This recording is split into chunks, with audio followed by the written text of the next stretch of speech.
ओमज्ञानतिमिरन्धस्य ज्ञानञ्जनशलाखया चक्षुरुन्मिलितं येन तस्मै श्रीगुरवे नमः।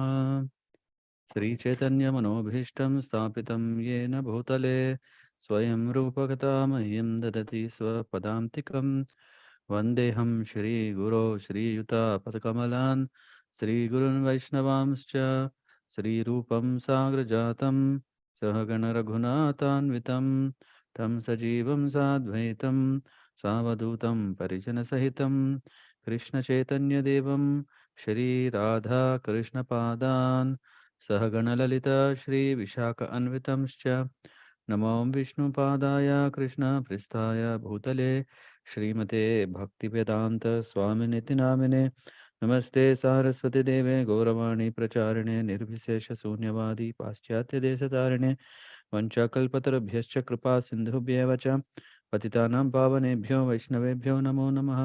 हे कृष्ण करुणा सिन्धो दीनबन्धो जगत्पते गोपेश गोपिका कान्त राधाकान्त नमोऽस्तुते तप्ता काञ्चन गौरांगी राधे वृन्दावनेश्वरी वृषभानुसुते देवी प्रणमामि हरिप्रिये। जय श्री कृष्ण चैतन्य प्रभु नित्यानंद श्री अद्वैत गदाधर श्रीवासदि गौर भक्तवृंद।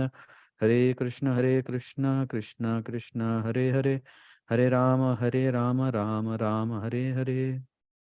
Reading from Śrīla Prabhupāda-līlāmṛta, Volume 1, Chapter 36.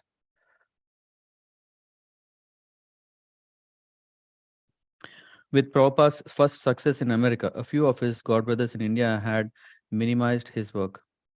Bhakti Vedanta Swami, they had said, happened to have a temperament suited to mixing with lower class Western youth. The fact, however, as Prabhupada's own experience testified, was that the young people among whom he preached were not particularly receptive, nor had he arrived timely and welcomed simply to discourse on Srimad Bhagavatam to throng of submissive disciples.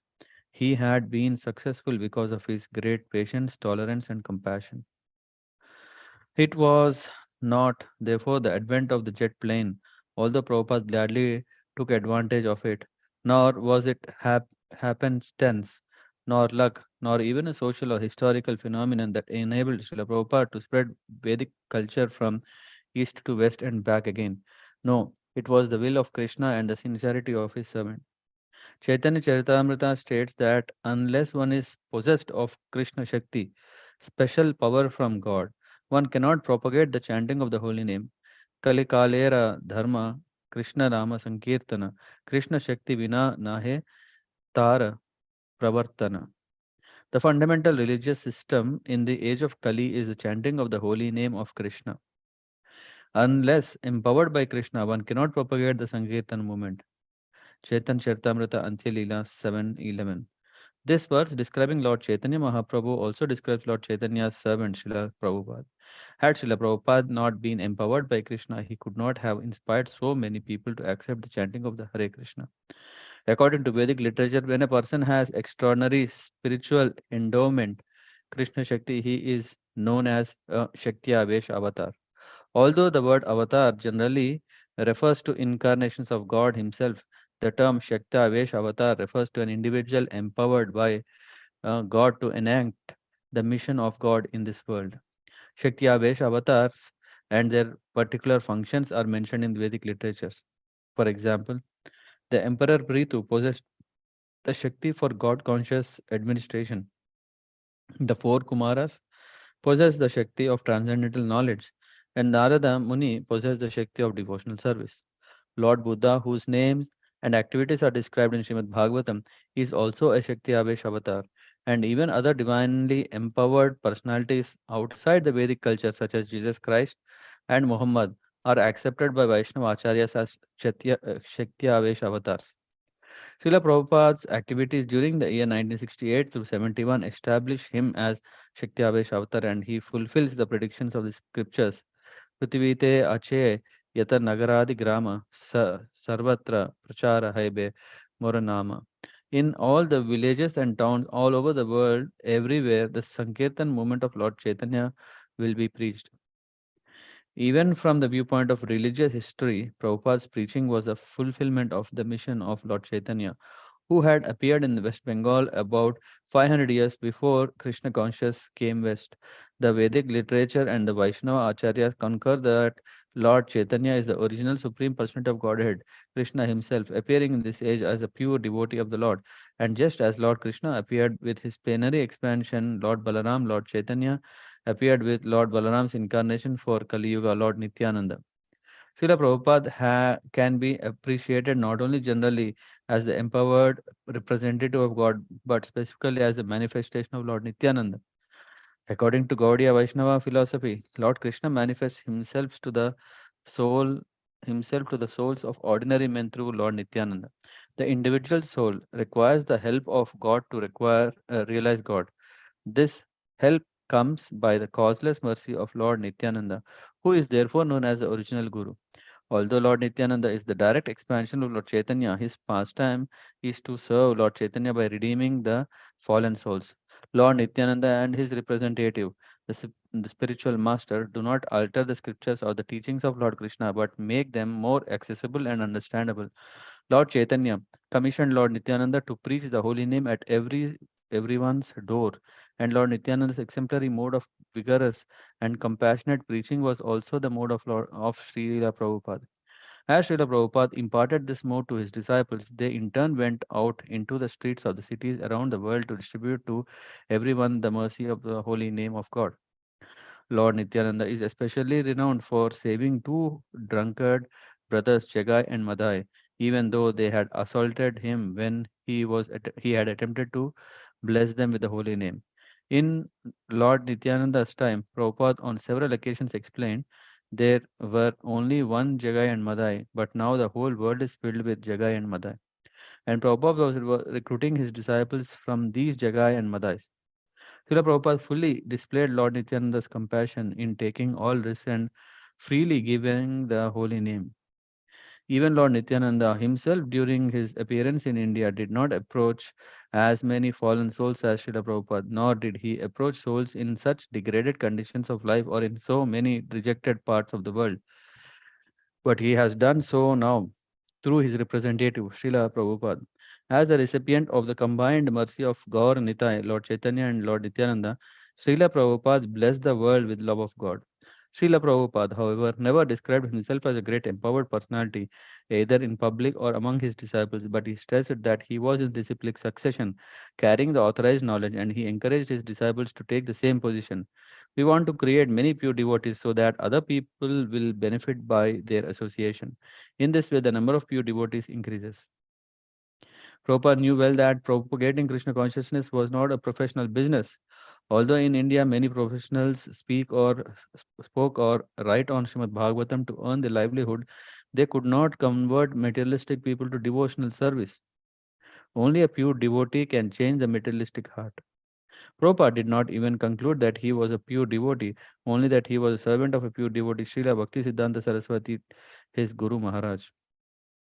Prabhupada prayed that before he left the world, he could create a living family of pure devotees to spread the parampara teachings of Krishna consciousness and protect them from being changed or obscured. He emphasized that all the preachers of the Krishna consciousness movement could become pure devotees by following the regulative principles, avoiding sinful life, and regularly chanting Hare Krishna. Only in this way, he says, could the devotees have an effect on others. October 18, 1971. Having spent a busy 5 weeks in Africa, Prabhupada was ready to travel on to India. His plan was to visit Bombay, Calcutta, and Delhi. He had made a strong beginning for ISKCON in India, with land in Mayapur and cities in Bombay, Calcutta, and New Delhi, and he has groups of disciples strategically located in other parts of India. Indians were recognizing ISKCON and appreciating its festivals, kirtans, and prasadam. Life members were offering service and being benefited. They were receiving and reading ISKCON publications, and they were helping support the ISKCON centers. And this was only a start. To get a foothold anywhere, whether in India, Africa, America, or Russia, was certainly a great accomplishment. But a foothold on was not enough. Although much had been done to establish the mission of Lord Chaitanya, much more remained to be done. Preaching Krishna consciousness was not a job that at some point would be completed. Of course, In one sense, it was already completed and perfect. Prabhupada's preaching had always been successful, even when he had struggled alone in India to make his message heard through Back to Godhead magazine and the League of Devotees and his translations of Srimad Bhagavatam. He had always remained fixed in the transcendental order of his spiritual master and Krishna. Therefore, he had been successful. The Krishna consciousness movement was already complete, and now, by the will of its author Lord Chaitanya Mahaprabhu, this completeness was becoming manifest. But the work, the ecstasy, the samadhi of selflessly and single pointedly serving that mission was unending and ever unfolding. Now there was a foothold in Africa. Tomorrow he would fly to Bombay, where Krishna had already allowed him a foothold. And as Krishna desired, he would continue to travel and to send his devotees and his books and his message until he reached every town and village in the world.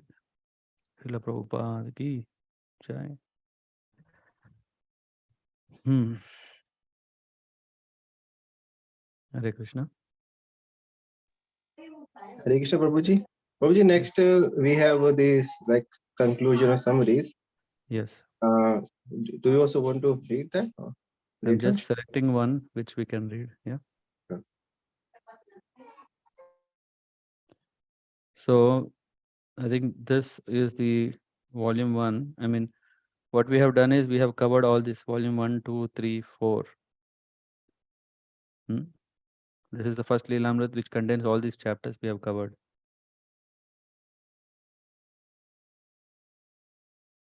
Let's see this. These are all the prayers collected together.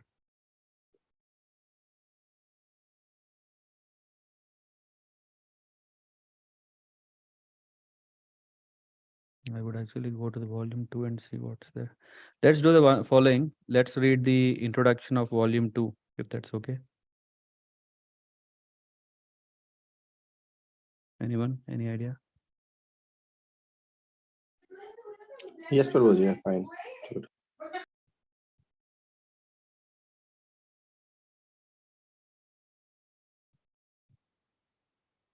I think this we have already read.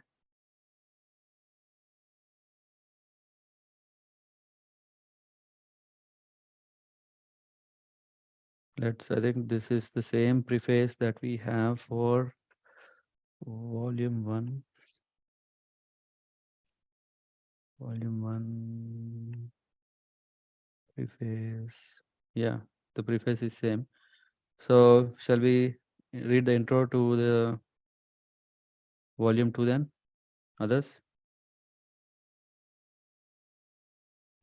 Yes, Prabhuji. Okay. What I'll do is for convenience,